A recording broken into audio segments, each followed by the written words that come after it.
तो स्टार्ट करते हैं एक्सरसाइज 2.3 के question number 3। Find the limit of the following sequence whose nth terms are part 1 a n 1 plus 5 n upon 7n। Student denominator 7n को मैं nominator के हर term पर अलग अलग अप्लाई कर लेता हूँ। सही है स्टूडेंट। अब इस n से ये n कैंसिल हुआ, मेरे पास क्या बचा 1 upon 7n plus 5 upon 7। Taking limit on both side, taking limit on both sides, limit n goes to infinity, a n limit n goes to infinity 1 upon 7n plus 5 upon 7।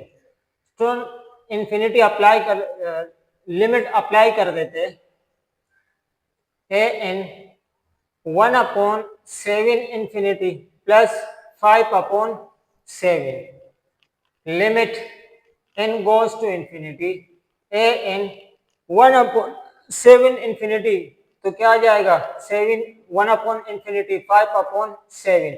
1 upon infinity का मतलब क्या होता है 0, 0 plus 5 upon 7। तो answer क्या आ जाएगा student, limit n goes to infinity a n 5 upon 7। क्या answer part 1 सही है स्टूडेंट। स्टूडेंट क्वेश्चन नंबर 3 का सेकंड पार्ट कर लेते हैं। a n 3n minus 1 n 4 minus n n square plus 5 और n क्यूब माइनस 7। अब देखना स्टूडेंट में यहाँ इस टर्म में मैं n कॉमन लेता हूँ स्टूडेंट, तो क्या बच जाएगा 3 माइनस 1 अपॉन n। इस टर्म में स्टूडेंट में n की पावर 4 कॉमन लेता हूँ, तो यहाँ क्या बच जाएगा 1 माइनस 1 अपॉन n क्यूब। सही है स्टूडेंट।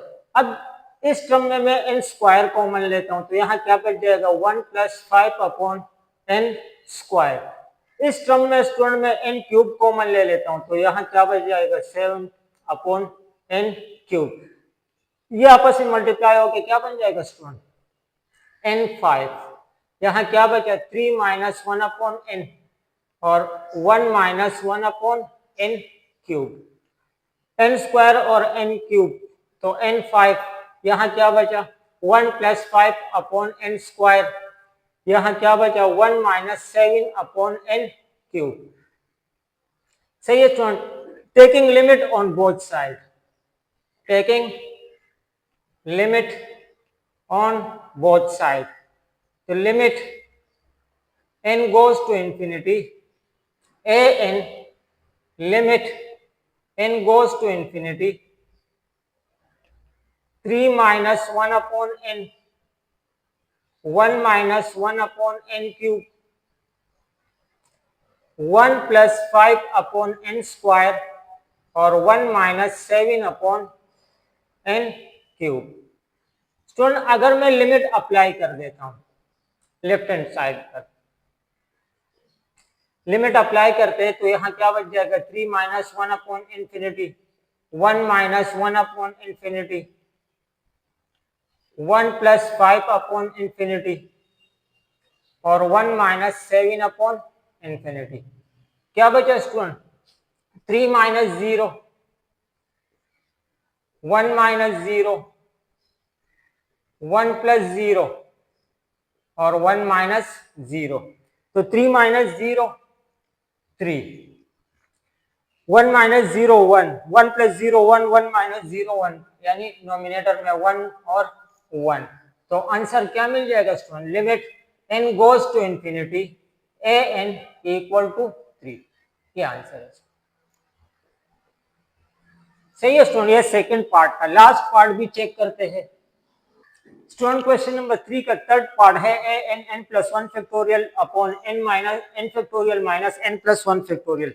स्टूडेंट हमें पता है कि अगर 6 फैक्टोरियल हो तो नेक्स्ट क्या हो जाएगा 6 यानी 5 फैक्टोरियल। इसी तरीके से अगर 3 फैक्टोरियल है तो क्या हो जाएगा 3 इंटू 2 फैक्टोरियल, यानी एक कम होता जाएगा। तो n प्लस 1 है स्टूडेंट, नेक्स्ट क्या हो जाएगा n प्लस 1 और एक कम हो जाएगा तो n factorial. n factorial minus n plus one factorial है तो n प्लस वन और फिर क्या आ जाएगा n फैक्टोरियल, एक कम हो गया, सही है स्टूडेंट। तो ए एन, अगर मैं यहाँ n फैक्टोरियल कॉमन ले लूं तो यहाँ क्या बच जाएगा n प्लस वन, और डिनोमिनेटर में n फैक्टोरियल कॉमन ले लूं तो क्या बच जाएगा 1 माइनस n प्लस वन, सही है स्टूडेंट। n फैक्टोरियल से n फैक्टोरियल कैंसिल, ए एन n plus one upon 1 minus n plus one, minus one, minus apply होगा तो माइनस वन, प्लस वन से माइनस वन कैंसिल, नोमिनेटर में क्या बचा n प्लस वन और नीचे क्या बचा माइनस n। अगर डिनोमिनेटर में अलग अलग अप्लाई करूं तो ये क्या बच जाएगा n अपॉन माइनस और plus one upon minus n, सही है। n से n कैंसिल तो क्या बच जाएगा यहाँ माइनस वन और यहाँ क्या माइनस वन अपॉन n। अब taking limit on both side, taking limit on both side, तो limit n goes to infinity a n और limit n goes to infinity minus one upon n। Apply limit,